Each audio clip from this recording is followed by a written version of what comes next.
ప్రస్తుతం మనతో పాటు ప్రముఖ ఆధ్యాత్మికవేత్త, మంత్రతంత్ర జ్యోతిష్యులు, ఐకాన్ ఆస్ట్రాలజర్ గట్టుపల్లి సురేష్ బాబు గారు ఉన్నారు. గురువుగారితో మాట్లాడేద్దాం. నమస్కారం గురుగారు. జై శ్రీమన్నారాయణ. గురుగారు, ఉగాది రాశి ఫలితాలు మరి ద్వాదశ రాశి వాళ్ళకి ఏ విధంగా ఉన్నాయి చూద్దాం. శ్రీ పరాభవనామ సంవత్సరంలో కన్యా రాశి వాళ్ళకి ఏ విధంగా ఉంటుంది సంవత్సరం, వీళ్ళు ఎటువంటి జాగ్రత్తలు తీసుకోవాలి? ఖచ్చితంగా ముందుగా అందరికీ కూడా నూతన సంవత్సరం శుభాకాంక్షలు. నూతన సంవత్సరం అంటే ఆంగ్లం కాదు, తెలుగు సంవత్సరం, ఉగాది సంవత్సర శుభాకాంక్షలు. అలానే 2026 నుంచి 2027 ఏప్రిల్ 17వ తారీఖు వరకు కూడా ఈ యొక్క ద్వాదశ రాశుల వారికి అందరికీ కూడా మనం గమనిస్తూ చూసుకుంటూ పరిశీలన చేసుకుంటూ చూస్తుండగా కన్యారాశి వారికి వచ్చాం. ద్వాదశ రాశుల వారి కన్యారాశి. ఈ కన్యారాశి వారికి మొదటిగా ఈ యొక్క పంచాంగ శ్రావణ ప్రకారంగా అయితే కనుక, గ్రహాల యొక్క స్థితిగతుల ప్రకారంగా అయితే ఓవరాల్గా చూసినట్లయితే కనుక వీరికి ఆదాయం వచ్చేసి 5, వ్యాయం వచ్చి 11, రాజ్యపూజ్యం 3, అవమానం కూడా 3. ఇవి సమపాళలో ఉన్నాయి. భార్యతో పొద్దున్నే తనులు తినొచ్చు, భర్తతో పొద్దున్నే తనులు తినొచ్చు, మధ్యాహ్నానికి సాయంత్రానికి ఒకటి అవ్వచ్చు. అంటే రాజ్యపూజ్యం అవమానం అంటే అంతే కదా, అంటే అందరూ కూడా గమనించుకుంటూ ఉంటారు. అట్లాంటి ఏముండదు. కాకపోతే ఇక్కడ ఆదాయం 5, వ్యాయం 11 అంటే అసలు ఏంటి గురువుగారు, మరి దీని పరిస్థితి ఏంటి, ఆదాయం ఎక్కడికి వస్తుంది, మరి వ్యాయం ఎక్కడ అంటే బాధ్యతలు. ఈ బాధ్యతలు అనేవి ఉంటాయి చూసారా, కుటుంబ బాధ్యతలు, ఫ్రెండ్స్ బాధ్యతలు, మాట ఇవ్వటం. కన్యారాశి వారు కదా అందులోనూ జేబులో ఉన్నాయే కాదు, ఇంట్లో ఉన్నాయి కూడా తీసుకొచ్చి దారదత్తం చేస్తూ ఉంటారు. ఎవరైనా ఆకలి వేస్తుందంటే కనుక వారికి పంచి పెడతా ఉంటారు. ఆకలి వేయకపోయినా కూడా నీకేమైనా కావాలా అని చెప్పేసి పంచి పెడతా ఉంటారు. అలానే వీరికి ఏదైనా అక్కడైనా ఫ్రెండ్స్ కానీ, కొలీగ్స్ కానీ, ఇంట్లో వాళ్ళు కానీ, బంధువులు కానీ ఉన్నారనుకో, వారి యొక్క జీవితం వారు ఎదిగేదానికి కూడా వీరు తోడ్పడుతూ ఉంటారు. మరి వీరి దగ్గర డబ్బు ఎక్కడ ఉంటుంది? ఇక సంపాదించినట్టు జనానికి కనిపిస్తూ ఉంటారు, కానీ వీరి దగ్గర డబ్బులు ఉండవు. కానీ ఒకటండి, కన్యారాశి వారిలో ఒకటి గమనించినాను నేను. వారి దగ్గర ఏసుతో సంబంధం లేకుండా, వారి దగ్గర ఏమి లేకపోయినా వారికి భయం ఉండదు. భయం అంటే ఎదుటివారు ఏదో చేస్తారు చేయరని కాదు, నేను ఎలా బ్రతకాలి రేపటి రోజున అనే ఒక భయం అనేది వాళ్ళ దగ్గర ఉన్నదండి. ఎందుకంటే వారు ఉండేటువంటి నీతి కావచ్చు, నిజాయితీ కావచ్చు, వారి మీద వారికి ఉండేటువంటి నమ్మకం కావచ్చు, నేను తప్పు చేస్తే భయపడాలి లేకపోతే ఎందుకు అనే ఒక ధర్మం అయినటువంటి ఒక క్రియ వలన వారు అలా ఉండిపోతారు. ఈ కన్యారాశి వారు నిజంగా వాస్తవంగా నేను గమనించిన దాని ప్రకారంగా వీరు తప్పు చేయరండి. ఎదుటివారు కావాలని చెప్పి వీరు ఉండేటువంటి వేషధారణలో కావచ్చు, వీరు ఉండేటువంటి మాట మంచితనంలో కావచ్చు, వీరు ఉండేటువంటి సహాయ గుణం కావచ్చు, వీరి వలన వారికి ఏదైనా ఇబ్బంది అవుతుందంటేనే ఖచ్చితంగా వీరి మీదకేసి వారు తప్పించుకుంటారు. ఇకపోతే స్త్రీకి అయితేనేమో తూర్పు తీసుకొచ్చేటువంటి సంబంధం, అలానే పురుషుడికి అయితేనేమో దక్షిణ తీసుకొచ్చేటువంటి సంబంధం అయితే కుదురుతుంది. రిలేషన్లో కూడా అంటే వీరి యొక్క బంధుమిత్రుల దగ్గర నుంచి కూడా సంబంధాలు కుదిరేటువంటి ఆలోచన ఉంది. కాబట్టి వారిని కొంచెం ప్రేమగా మాట్లాడితే కనుక వారి సైడ్ నుంచి వచ్చేటువంటి సంబంధాలు కూడా వీరికి కుదురుతాయి. ఇకపోతే ఈ యొక్క కన్యారాశి వారికి రాజకీయ రంగం బాగుంటుంది, సినీ రంగం బాగుంటుంది. అద్భుతంగా వీరికి మార్కెట్ రంగం, ఫైనాన్షియల్, అలానే మ్యూచువల్స్, ఇండస్ట్రియల్స్, ఏదైనా సరే వీరికి ఇనుముకు సంబంధించినటువంటి రంగాల్లో అయితే కూడా వీరికి చాలా అన్యోన్యంగా ఉండేది అనుకుంటుంది. సిమెంట్, ఇటుక, ఇసుక రంగాల్లో కూడా వీరికి అద్భుతంగా ఉంది. అలానే రియల్ ఎస్టేట్ రంగం కూడా వీరికి పర్వాలేదు అనుకుంటే, బ్యాంకింగ్ రంగాలు బాగుంది, ఫైనాన్స్ రంగం కూడా వీరికి అది పర్వాలేదని చెప్పుకోవచ్చు. ఇకపోతే వీరికి ఈ యొక్క కన్యారాశి వారికి మరొక విషయం ఏంటంటే కనుక పిల్లలు పుట్టే యోగ్యత. పెళ్ళి ఎప్పుడో అవుతుంది, వారికి పిల్లలు పుట్టే యోగ్యత కూడా ప్రయత్నం చేస్తే అక్టోబర్ తర్వాత వీరికి ఆ ప్రయత్నం పూర్వకంగా పిల్లలు పుట్టేదానికి అయితే కనబడుతుంది. ఇక రెండో పెళ్లి, మూడో పెళ్ళి అయితే మనం దానికి చెప్పేదానికి కాదు, అది అసలు మనకి దగ్గరికి రావద్దు. ఇక మొదటి పెళ్లిది అయితే మాత్రం ఖచ్చితంగా వారికి అవేదానికి అయితే కనిపిస్తుంది, అన్ఎక్స్పెక్టెడ్గా పెళ్ళి అవుతుంది. ఇకపోతే వీరికి ఆశ్రమాలు, వృద్ధాశ్రమాలు, ట్రస్ట్లు, ఆలయాలు, అక్కడి నుంచి డబ్బు ఆదాయ వనరులు, సెంట్రల్ గవర్నమెంట్ నుంచి డబ్బు ఆదాయ వనరులు కూడా కనిపిస్తున్నాయి. కాబట్టి ఆ మేర ప్రయత్నం అయితే చేయాలి. ఇది అందరిలోనూ ఉంటుందా అనేది చెప్పం. కాకపోతే వారి యొక్క అదృష్టం చూసి వారి గోచార ప్రకారంగా వారికి ఎంత ఏజ్ ఉంది, ఏ గ్రహాలు శోభిస్తున్నాయి, ఏ గ్రహాలు వారికి అనుకూలంగా ఉన్నాయి కూడా మనం చూసుకోవాలి, గమనించుకోవాలి. అలాంటి సమయంలోనే వీరికి అన్ని రకాల అద్భుతంగా జరిగేటువంటిది అయితే కనిపిస్తుంది. ఇక ఆరోగ్య సమస్య వీరికి గ్యాస్ట్రిక్ ట్రబుల్, అలానే మజిల్స్ పెయిన్స్, స్టమక్ పెయిన్స్, అలానే లివరు, కిడ్నీస్ లాంటి వాటిలో కూడా కొంచెం ఇబ్బంది కలిగేటువంటి ఆలోచన ఉంది. కాబట్టి దాని తగ్గట్టుగా వీరు ప్రికాషన్స్ తీసుకుంటే ఖచ్చితంగా వీరికి ఇబ్బంది లేకుండా ఉండేదానికి ఏది ఉంటుంది. కన్యారాశి వారికి ఏది 2025 సంవత్సరం ఉగాది నుంచి 2027 సంవత్సరం ఉగాది వరకు కూడా ఈ ప్రెడిక్షన్ అయితే వీరికి సరిపోతుంది.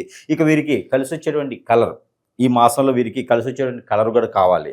ఆ కలిసి వచ్చే కలర్ ఏంటి అంటే కనుక ఊదా colour, green colour, chocolate colour, white colour. ఈ 4 కలర్ కూడా వీరికి మాసం కాదు, ఈ సంవత్సరం మొత్తం కూడా కలిసి వస్తుంది. ఇకపోతే నెంబర్ 5 అండ్ 4, 8 ఈ 3 నెంబర్ కూడా వీరికి అద్భుతంగా కలిసి వస్తాయి. ఇక వీటితో పాటు కలిసి వచ్చే వారం మంగళవారం, సోమవారం, ఈ 2 కూడా వీరికి అద్భుతంగా కలిసి వస్తాయి.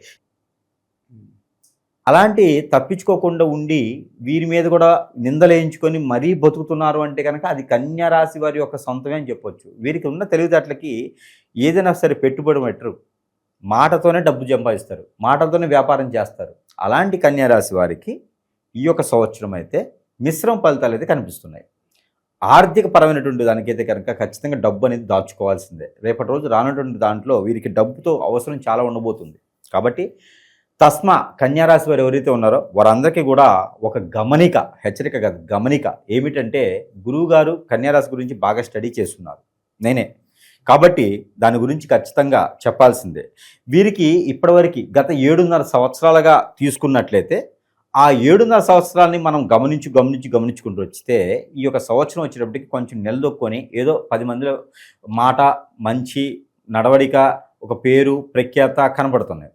ఇవన్నీ కూడా ఇంకా కొంచెం ముందుకు వెళ్ళాలంటే ఎదుటి వాళ్ళని నమ్మకుండా మీ సహాయ సత్కారాలు మీ వరకే ఉంచుకొని నేను ఇంత చేస్తున్నాను, ఇంత సంపాదించాను కాకుండా ఏమి లేదు ఏదో బతుకుతున్నానని చెప్పి చూపించుకోవాలి. గొప్పలకు పోతే మాత్రం ఖచ్చితంగా వీరికి కూర్చోడానికి కూడా స్థానం ఉండదు, కూర్చుని కూడా లాగేస్తారు. కాబట్టి ఎదుటి వారితో చాలా నెమ్మదిగా, జాగ్రత్తగా, చాకచక్యంగా బయటకు వచ్చేయాలి. ఇది మాత్రం కన్యారాశి వారు గుర్తుపెట్టుకోవాల్సిన విషయం. ఇక ఈ సంవత్సరం కింద మనం గమనించినట్టయితే స్కూళ్ళు, ఇన్స్టిట్యూట్స్, మెడికల్ షాప్స్, డయాగ్నోస్టిక్స్, అలానే కనుక వీరికి ఇంకా కూడా కావాలంటే హోటల్స్ రంగం బాగుంటుంది, రెస్టారెంట్స్ రంగం బాగుంటుంది. కాబట్టి ఎవరైనా ఉంటే ఈ యొక్క మార్చి 19th తర్వాత వీరు ప్రారంభం చేయొచ్చు, మొదలు పెట్టొచ్చు. ఇవన్నీ కూడా వీరికి అద్భుతంగా ఉంటాయి. ఇంకా cinema theatres, shopping malls, super markets ఇలాంటివన్నీ కూడా వీరికి అద్భుతంగా ఉంటాయి. ఏదైనా ఇల్లు కన్స్ట్రక్షన్ చేసేసి ఆ కన్స్ట్రక్షన్లో అయిపోయిన తర్వాత ఇల్లు రెంట్కో లేకపోతే అమ్ముకోవడం చేస్తే ఆ డబ్బులు వస్తాయి. అలాంటి వ్యాపారాలు వీరికి అద్భుతంగా ఉంటాయి. బ్రోకరేజ్ అంటారు, ఏజెంట్ల వ్యాపారాలు అనమాట. అలా కన్సల్టెన్సీస్ ఇలాంటి వాటిల్లో వీరికి అద్భుతంగా ఉంటుంది. వీసా కన్సల్టెన్సీ ఇలాంటి వాటిల్లోనూ, లేదా పార్కుల నిర్మాణం, ఈవెంట్ ఆర్గనైజర్స్ ఇలాంటి వీరికి అయితే చాలా బాగుంటాయి. అలానే ఎక్స్పోర్ట్ ఇంపోర్ట్ రంగాల్లో కూడా వీరికి అద్భుతంగా ఉంది కాబట్టి ఆ మేర ప్రయత్నం అనేది చేయొచ్చు. ఇక ఫుడ్ మార్కెట్ కానీ ఇలాంటి వాటిల్లో కూడా వీరికి అద్భుతంగా కనిపిస్తుంది. ఇక పోటీ పరీక్షలు ఎవరైనా పోలీసులకి రాయాలన్నా, గ్రూప్ 1, గ్రూప్ 2, గ్రూప్ 3, గ్రూప్ 4 లాంటి ఎగ్జామ్స్ రాయాలన్నా, దాంట్లో పోటీ పరీక్షలు నెగ్గాలన్నా వారికి అద్భుతంగా ఉంటుంది. ఈ సంవత్సరం అయితే కనుక ప్రయత్నాలు చేసుకోవచ్చు. ఇది విదేశయానం అయితే మాత్రం ఖచ్చితంగా మొదటి అధ్యాయం 6 మాసాలు అయితే ఆగాలి.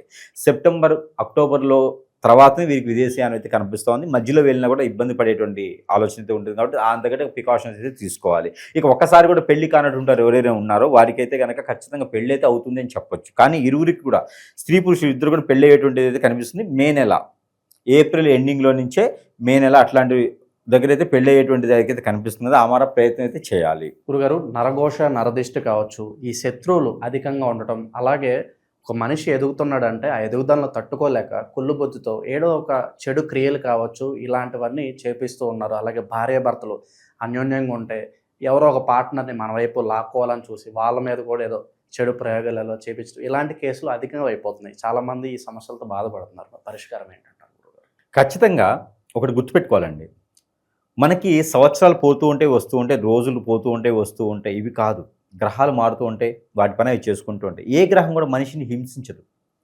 చైతన్యాన్ని ఇస్తాయి అన్ని గ్రహాలు కూడా. శని భగవానుడు కూడా చైతన్యం ఇస్తాడు మనిషికి. కానీ మానవ గ్రహాలు ఉంటాయి. ఈ మానవ గ్రహాలు మనం చేసేటువంటి మంచి పనులకి, మనకుండేటువంటి పేరు ప్రఖ్యాత హోదాకి తట్టుకోలేక, ఓర్చుకోలేక వీరికి ఎందుకు ఉండాలనే వ్యసనం, కుళ్ళు, రంది, కుతంత్రంతో వీళ్ళందరూ కూడా ఏదో దగ్గరికి వెళ్ళేసి హిప్నటిజం, బ్లాక్ మ్యాజిక్, వశీకరణం, బాగలముఖి, భానుమతి, ఏక్షని, స్పిరిట్ లాంటివి, మందు పెట్టడం, మందుటిల్లు లాంటివి చేసేసి హింసిస్తారు. ఆడపిల్లల్ని వసూలు చేసుకోవటం, అబ్బాయిలను వసూలు చేసుకోవటం. ప్రపంచం అంతా మారిపోయింది. జాతకం బట్టి మనం ఉండట్లేదు. ఇప్పుడు ఒక్కొక్కరు ఉంటారండి, నాది ఈ రాశి అండి, నా రాశి వాళ్ళంతా బాగున్నారు, నేను ఎందుకు బాగాలేనంటే నీ గ్రహచారం కాదు, అది నీకు చేయించిన క్రియ. ఇది అందరికీ అర్థం కావడానికి టైం పడుతుంది. ప్రతి ఒక్కరు కూడా గమనించుకోవాలి. మన వీడియోస్ చూసి చాలామంది అండి ఈ రోజుల్లో చాలామంది అవేర్నెస్ తీసుకొని ఎక్కడికడికో వెయ్యి లక్షల రూపాయలు వదిలించుకొని కూడా జేబులు ఖాళీ చేసుకుని దగ్గరికి వచ్చేసి వాడికి మంచి జరిగిన రోజులు కూడా చాలా ఉన్నాయి. మీరు గమనించున్నారు.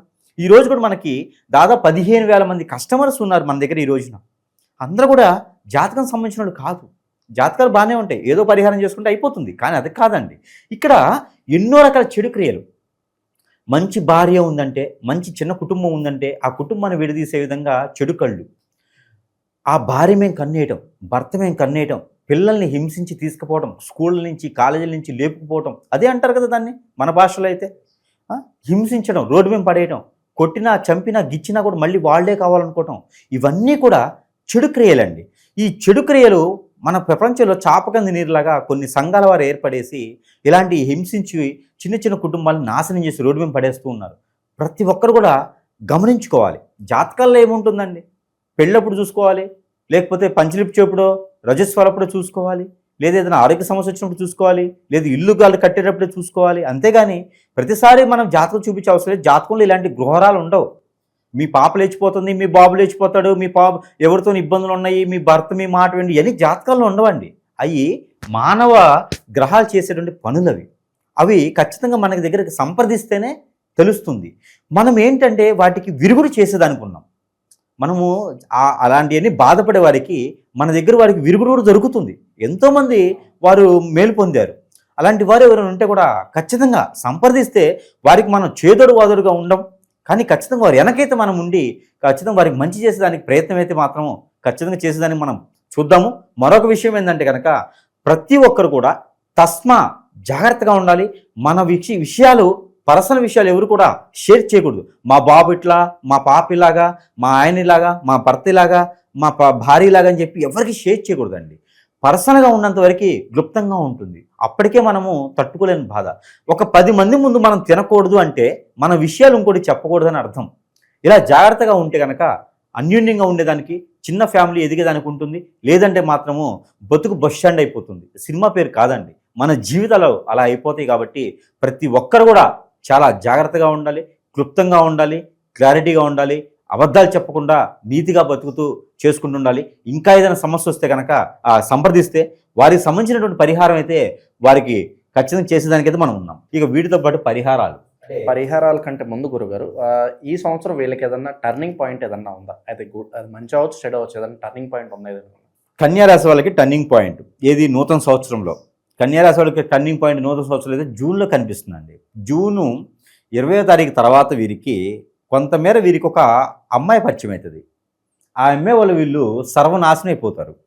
అది టర్నింగ్ పాయింట్.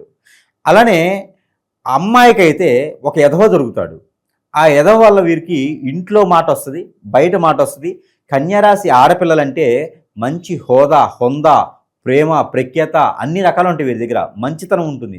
ఆ మంచితనాన్నే యూజ్ చేసుకొని హిప్నటైజింగ్ చేయడం లాంటివి, ఈ అమ్మాయిని వసిపుచ్చుకుని లాంటివి చేస్తూ ఉంటారు. వారి వలన నష్టపోతారు, ఫ్యామిలీ దూరం అవుతుంది, ఇబ్బంది పడతారు. కాబట్టి మీరు రైట్ పాయింట్ అడిగారు కాబట్టి ఇక్కడే వీళ్ళకి రైట్ పాయింట్ అనేది మంచిగా కాదు, చెడుగా వెళ్ళిపోద్ది. కాబట్టి అలాంటి ఏమి వెళ్ళకుండా కాన్షియస్లో ఉండాలి. గురువుగారు చెప్పారు కదా అనే ఒక కాన్షియస్లో ఉండేసి వారు పరిహార నిమిత్తంగా చేసుకున్నట్టయితే ఖచ్చితంగా వారికి అద్భుతంగా ఉండేదానికి ఉంటుంది. కానీ అలాంటి ఏదైతే అదే అని చెప్పి అందరితో మాట్లాడేసి అందరితో చేస్తే కనుక ఖచ్చితంగా వీరికి ఇబ్బంది అయితే మాత్రం కనబడుతూ ఉంది. ఎటువంటి పరిహారాలు ఈ కొత్త సంవత్సరం వీళ్ళకి కలిసి వస్తాయి? అందులో ముఖ్యంగా కన్యారాశి వారు మాట్లాడుకున్న మనం కన్యారాశి.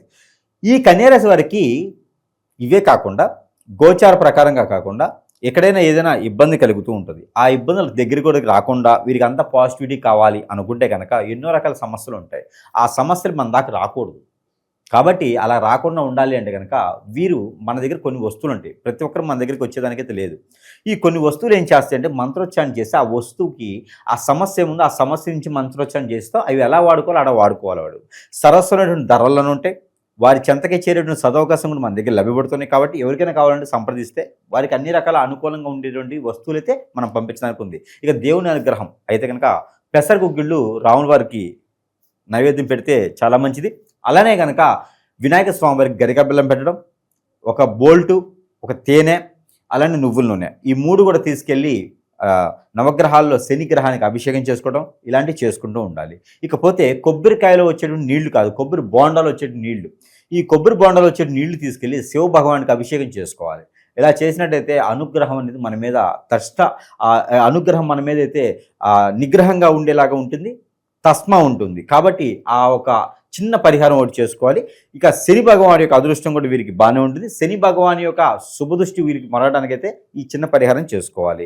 ఇక అన్నిటికన్నా వీరే రోజు చేసుకోవాల్సిన పరిహారం కర్పూరం బిళ్ళలు ఉంటాయి. ఈ కర్పూరం బిళ్ళలు ఒక 7 తీసుకోవాలి. కనీసం వారంలో ఒక రోజేం చేయాలి.